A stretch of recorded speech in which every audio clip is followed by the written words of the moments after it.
WhatsApp guys, this is रेमो। अगर आप एक एंटरप्रेन्योर हो या बनने की सोच रहे हो तो ये वीडियो आपके लिए बहुत जरूरी होने वाली है, क्योंकि इस वीडियो में आपको जेफ बेजोस की वो सारे बिजनेस सीक्रेट्स मैं बताने वाला हूँ जो जेफ बेजोस ने अमेजोन में यूज करी है। एक गराज से शुरू करके पूरी दुनिया की सबसे बड़ी कंपनी खड़ी कर दी है और कुछ ही महीनों में Jeff Bezos multi centi billionaire भी बनने वाले हैं।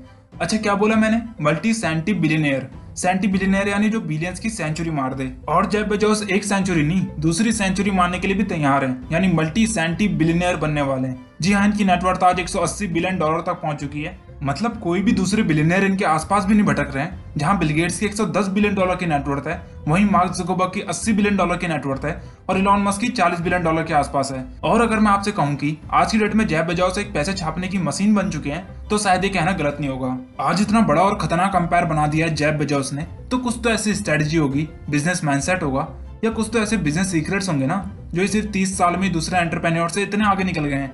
अच्छा, यहाँ पर बहुत लोगों को लगता है कि जेफ बेजोस की इतनी मैसिव इनकम सिर्फ अमेजोन से हुई है। जी नहीं, आपको बता दूं कि जेफ बेजोस ने कई दूसरी बड़ी कंपनीज में इन्वेस्ट कर रखा है, जैसे गूगल, यूबर, ट्विटर और ऐसी बहुत सारी कंपनीज में। जेफ बेजोस अपने कई इंटरव्यू में अपने बिजनेस सीक्रेट्स भी बताते हैं, ताकि नए एंटरप्रेन्योर्स का स्टार्टअप या बिजनेस शुरू होने से पहले ना खत्म हो जाए। जिसमें सबसे पहले वो बताते हैं 2 पिज्जा रूल के बारे में। ज्यादातर हर नए एंटरप्रेन्योर का एक सपना होता है कि जल्द से जल्द उनका स्टार्टअप एक कंपनी में बदल जाए, जिसके लिए वो लाखों करोड़ों की फंडिंग उठा लेते हैं, फिर नया नया ऑफिस भी खरीद लेते हैं, अपने एम्प्लॉयज भी बढ़ा लेते हैं। पर जेफ बेजोस कहते हैं कि आपके नए स्टार्टअप की टीम का साइज उतना ही कम होना चाहिए जितना आपकी टीम के मेंबर्स का पेट मीटिंग के बाद सिर्फ 2 पिज्जा से भर जाना चाहिए, उससे ज्यादा नहीं। और जेफ बेजोस ये रूल अपनी कंपनी में शुरुआत से फॉलो करते हुए आ रहे हैं। जेफ बेजोस का मानना है कि आपकी टीम में जितने ज्यादा लोग होते जाएंगे, उतने ही चांसेस है कि आपकी प्रोडक्टिविटी भी कम होती जाएगी और बस आपके सारे पैसे उनकी सैलरी देने में ही खत्म हो जाएंगे। दूसरा, जेफ बेजोस स्ट्रेटजी यूज करते हैं कस्टमर फीडबैक की। जेफ बेजोस शुरुआत से अपने लॉयल कस्टमर को इतना पसंद नहीं करते जितना अपने उन कस्टमर को पसंद करते हैं जो इनकी सर्विस से, प्रोडक्ट से खुश नहीं हुए। अच्छा, जो भी कस्टमर इनकी सर्विस से खुश नहीं हो पाते, इस प्रॉब्लम के लिए जेफ बेजोस ने रूल निकाला है कि जो भी अमेजोन के की पीपल हैं या जो भी अमेजोन के मेन लोग हैं, वो हर हफ्ते एक दिन कस्टमर केयर सर्विस डेस्क में बैठेंगे। यानी कि वो खुद कस्टमर की प्रॉब्लम को अच्छे से सुनेंगे और उनकी प्रॉब्लम को सॉल्व भी करेंगे। और ये पिछले 20 सालों से ऐसा करते हुए आ रहे हैं। तो हर हफ्ते में पूरा एक दिन जेफ बेजोस भी कस्टमर केयर सर्विस डेस्क में बैठ के कस्टमर की प्रॉब्लम को अच्छे से सुनकर अपने बिजनेस में नई नई चीजें इंट्रोड्यूस करते हैं। इसी स्ट्रेटजी को यूज करके ये अमेजोन प्राइम निकालते हैं, जिसमें इनके कस्टमर को लेट डिलीवरी की प्रॉब्लम आ रही थी। इन्होंने अमेजोन प्राइम की मदद से 1 डे डिलीवरी कर दी। फिर चाहे आप दुनिया के कोई सी भी कोने में बैठे हो, फिर इन्होंने म्यूजिक, मूवीज, वेब सर्विस, मतलब यहाँ से अमेजोन ऊंचाइयां छूना शुरू कर देता है, क्योंकि जेफ बेजोस को पता है कि कस्टमर की प्रॉब्लम्स को पकड़ के रखो, $1 बिलियन आपको पकड़ के रखेंगे। तीसरा इनका बिजनेस सीक्रेट है, हमेशा से जो कंपनी लॉस में चल रही है उसे ही ये खरीदते हैं। अब ये इनका बिजनेस माइंडसेट है या एटीट्यूड है, ये मुझे नहीं पता। अगर आप दूसरे बिलियनर एंटरप्रेन्योर्स को देखोगे तो वो उन कंपनीज को खरीदते हैं जो प्रॉफिट कमा रही हो या अच्छा परफॉर्म कर रही हो। चाहे मार्क जुकरबर्ग जब व्हाट्सएप या इंस्टाग्राम को खरीदते हैं क्योंकि उस टाइम अच्छा परफॉर्म कर रहे थे, या आप गूगल को ले लो, इन्होंने एंड्रॉइड या यूट्यूब को इसलिए खरीदा क्योंकि उस टाइम ट्रेंडिंग में चले थे और उनको पता था कि ये आगे जाके अच्छा परफॉर्म करेंगे। पर अगर आप जेफ बेजोस को देखोगे तो ये हमेशा उन कंपनीज को सस्ते में खरीद लेते हैं जो लॉस में चल रही होती है और फिर उनको 1 साल के अंदर ही प्रॉफिट में भी ला जाते हैं। चाहे फिर बात हो वॉशिंगटन पोस्ट की, या अमेरिका की सबसे बड़ी न्यूज़पेपर कंपनी है, या होल फूड्स की, या ट्विच की, या IMDb की।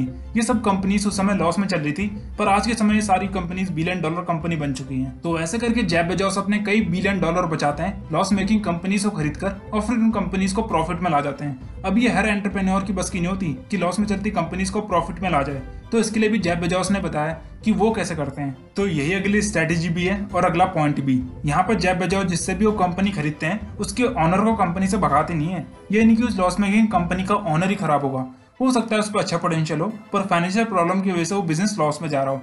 तो यहाँ पर जेफ बेजोस सारे ऑपरेशन जैसे पहले चल रहे होते हैं वैसे ही चलने देते हैं, बस उनको फंडिंग दे देते हैं और सब कुछ पहले जैसे चलने देते हैं। अगर इसके बाद भी कंपनी प्रॉफिट में नहीं आ पाती तो इसके बाद जेफ बेजोस यहाँ पर यूज करते हैं OTP फॉर्मूला। ओ का मतलब ऑफर्स, इसमें डिस्काउंट, एडवर्टीजमेंट वगैरह सब आ जाते हैं, जिसमें जेफ बेजोस सबसे माहिर हैं। आपको बता दूं कि पूरी दुनिया में अमेजोन सबसे ज्यादा एड्स लगाता है, चाहे वो गूगल में हो या फेसबुक या इंस्टाग्राम या टीवी में हो। और वहीं सेम ऑफर्स और डिस्काउंट्स में भी अमेजोन सबसे आगे रहता है। फिर ये यूज करते हैं टी का, यानी टीम मैनेजमेंट का, यानी टीम प्रोडक्टिव है या नहीं, या सिर्फ ऑफिस में खाली लोग भर रखे हैं। जैसे कि मैंने आपको पहले पॉइंट में बताया 2 पिज्जा रूल के बारे में, वही सेम यहाँ पर भी ये यूज करते हैं। फिर आता है पी, यानी प्रोडक्ट कैसा है। अच्छा, जब जेफ बेजोस ने वॉशिंगटन पोस्ट न्यूज़पेपर कंपनी खरीदी तो ये बुरी तरीके से लॉस में चल रही थी, क्योंकि इनके ऑनर इसको टाइम के साथ डेवलप और अपडेट नहीं कर पा रहे थे। तो जेफ बेजोस को पता था कि लोगों को न्यूज़ न्यूज़ पढ़ना तो पसंद है पर न्यूज़पेपर से नहीं, क्योंकि लोगों के पास इतना टाइम नहीं होता।